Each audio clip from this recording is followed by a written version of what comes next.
गणनायकाय गणदैवताय गणाध्यक्षाय धीमहि गुणशरीराय गुणमण्डिताय गुणेशानाय धीमहि गुणातीताय गुणाधीशाय गुणप्रविष्टाय धीमहि एकदन्ताय वक्रतुण्डाय गौरीतनयाय धीमहि गजेशानाय भालचन्द्राय श्रीगणेशाय धीमहि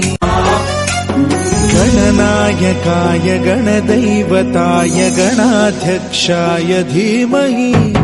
गुणशरीराय गुणमण्डिताय गुणेशानाय धीमहि गुणातीताय गुणाधीशाय गुणप्रविष्टाय धीमहि एकदन्ताय वक्रतुण्डाय